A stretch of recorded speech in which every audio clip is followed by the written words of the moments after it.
So good morning. A special day for District 32.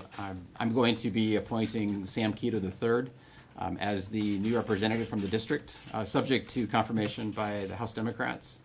And I wanted to just speak a little bit to why I have chosen Sam to do this important work. First off, he has a clear vision for the future that he wants to create as a representative for the people here. He will speak very passionately about creating that future, not only for his daughter, but for sons and daughters of District 32 residents, as well as across Alaska. Secondly, his wealth of experience around the state is pretty incredible, and we'll make his resume available, but both in the public and private sector. Has a good working knowledge of everything from economic development to engineering to transportation to commercial fishing. I mean, quite a wide range of experience across the state. And then thirdly, I think just his knowledge and identification with the people of this area, not just those from Juneau and Douglas, but from the other communities that a District 32 representative will represent. And he was very clear about that as well. So those were impressive traits about Sam Kito that led me to my decision. I can also tell you, I want to speak a little bit to the process that's been employed, because we are in an era where partisanship, for example, at the national level, is pretty thick. But I spoke with Representative of the Tongass Democrats about how they went about their selection process before they went about it, and assured them that if we return to the custom where the party, whichever party, but in this case it was the Tongass Democrats, if the party would have that open process of people applying for that office and the party doing the vetting and interviewing, and then provide the governor, as has been customary, with 3 names, that I would pick from those 3 names, from one of those individuals.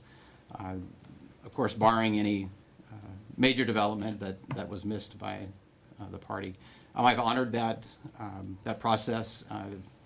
Sam was on that list of 3 qualified candidates that came forward, and so I just appreciate very much the Tongass Democrats, the process they followed, giving me 3 choices, and now I'd like to just call Sam Kito forward and ask him to speak a little bit to what he hopes to accomplish as representative if he's confirmed. Thanks. Congratulations. Yeah. All right, thank you, Governor. And I did write a few things down just in case, so I wouldn't forget. So, actually, I do really appreciate all the work that was done by the Tongass Democrats and by the Governor in making the selection. I'd like to thank the Governor. I know it was a lot of work going into his decision. I want to thank again the Tongass Democrats, especially the Selection Committee Chair Bruce Botello, Tongass Democrat Chair Nancy Courtney, and all the members of the Selection Committee for all of their work in narrowing the list of 9 highly qualified candidates down to 3. I appreciate the open process that was used to narrow the field, and I know the work that they put into it was challenging and difficult. I'd also like to thank Beth Kerttula for her 15 years of service to the district. I look forward to staying in contact with her regarding important issues that affect the district. It's especially important for me, too, to recognize the support of my daughter. I had a lot of long conversations about this process and what it would mean for us. And she was continually telling me to go for it and that everything would be just fine. And so she is a 14-year-old high schooler here at JDHS, and she's very mature beyond her years. So I actually rely on her for a lot of my support. I look forward to the possibility of serving the residents of District 32, downtown Juneau, Douglas, Petersburg, Skagway, Gustavus, and Tenakee. I realize that we are now a third of the way into legislative session, and if confirmed by the House Democrats, I'm committed to making the most of the next 2 months. I put my name forward for several reasons. One of the main reasons is that I want to work towards a Juneau in a northern southeast that will be a place that my daughter can live and thrive, a place where she can raise her family, a place where she can have a good job, a place, a Juneau that she would like to stay in or return to after going to college or going off for a while. Looking beyond the district, I'm committed to working towards a safe and healthy Alaska, all of Alaska, for all of the kids of Alaska, an Alaska that has a vibrant and healthy and sustainable economy where everyone can feel safe in their homes, safe in their workplace, safe out on the street. I look forward to hearing from the residents of District 32 and hearing your thoughts on issues and concerns and helping to solve problems any of the district residents might be experiencing. So thank you, and come back up here. The folks behind me here, I've just invited here, and I want to, if they want to say something, they're more than welcome to. And Mayor, we'll start with you. If not, that's fine too. But go ahead, Mayor. All right, thank you, Governor, very much. I just want to say thank you to the Governor for a decision to finally fill out and round out our delegation here. It's important for all of us in District 32 to have representation and full representation. And thanks to Beth for all her hard work. She's on to better and bigger things. Thank you very much, Governor. Bet. Either one of you two or both, if you'd like to. Sure. Thank you, Governor. Your delegation from Juneau is back, and I applaud you, Governor, for the process you went through and of the foresight in working with the Tongass Democrats. It was a lot easier than the process I went through, and I applaud you for your foresight and attention to detail from your office as well. So anyway, thank you, and Sam, welcome to the team.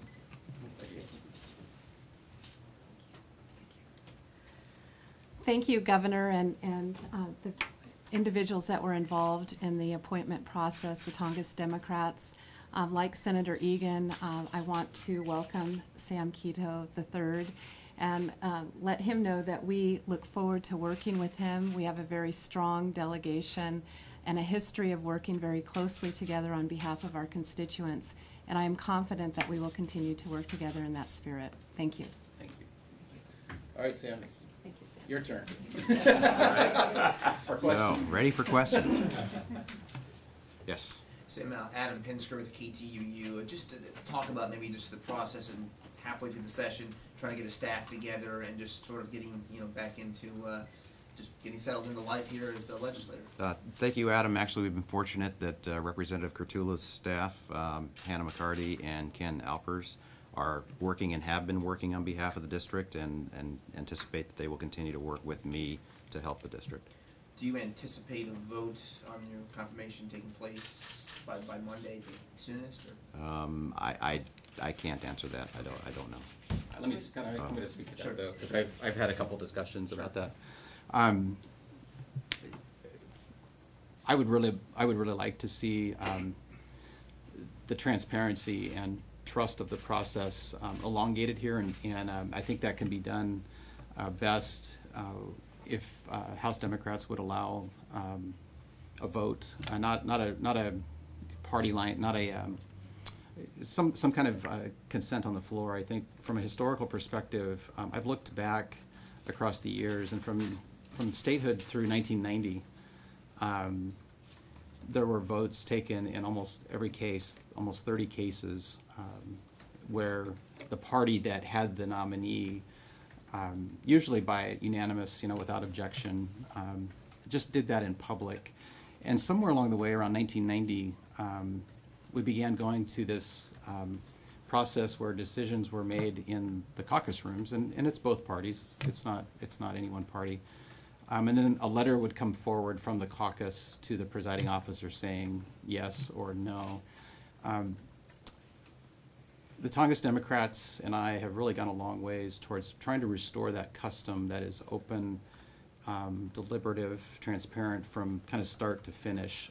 I interviewed all three candidates that came through.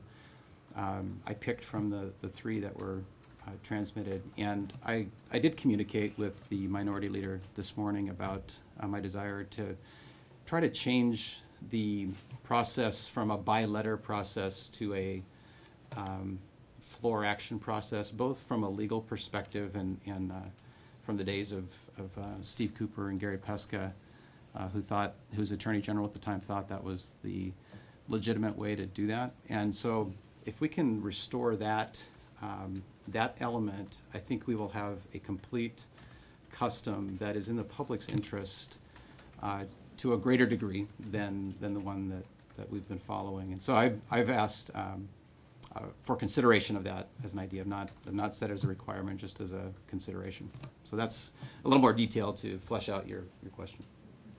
Governor, I've got a question for you too. Okay. Did Mr. Kito's long history of Republican Party contributions and Republican candidate contributions play any role? And then if Mr. Kito could address those contributions as well? So I did not know about that long history that you're referring to, nor did I check that long history that you're referring to. So the answer is no. I told you what I based my decision on, and that's, when Sam Kito III here spoke to me about the kind of future he wants to create for District 32 residents, and he made it about the future here, his daughter's future, and the sons and daughters of other Alaskans. That sold me. And Mr. Kito, if you could. Mr. Forgy, thank you. And I have in the past, I've contributed to both Democrats and Republicans as a lobbyist and as an individual. So I've worked with people that I have gotten to know personally. I have not made particular or individual contributions in the last 10 years. But before that, I was a lot more politically active and working with people that I knew and trusted at the time. Do you expect to run for election? I would anticipate being able to, or at least I would like to be able to continue to serve the residents of the district. At this point, I think it's premature to put a name out there and say that I would run, but I am committed to representing this district for as long as the residents of the district will want me. Yes? Matt Wilbur with the Juneau Empire. What do you think is the biggest single issue facing your district now, if you were confirmed? And what is your plan to kind of work on that? I think there are a couple of issues, but there's one issue right now is making sure that the State Library and Archives and Museums project can be completed.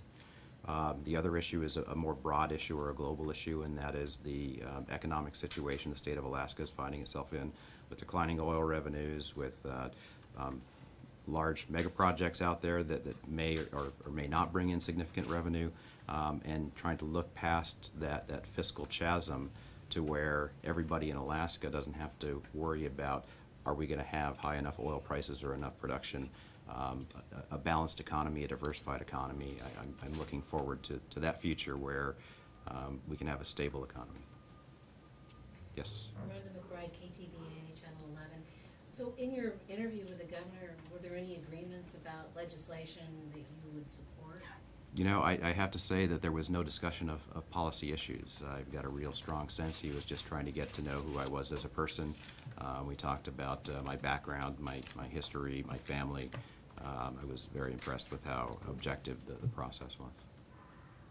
How do you plan on voting on the initiative to roll back the oil tax? That's an issue I actually have to do more research on. I do have concerns about losing revenue to the state of Alaska, so I'm going to have to look at that closely, but the more I get into it, the more maybe I'll be able to answer you.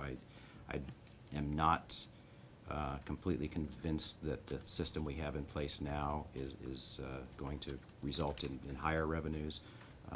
I'd have to spend some more time looking at the issue, though. Rhonda? I actually have a question for the governor. Did the problems surrounding the last time a Juneau senator was appointed during the Palin era, how did that inform you in this process?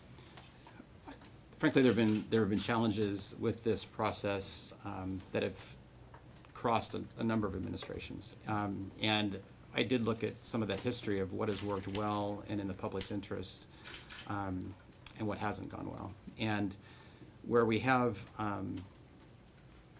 I think on the one hand, the governor is legally entitled to just pick whoever the governor wants and just, pull somebody out of a district and do that.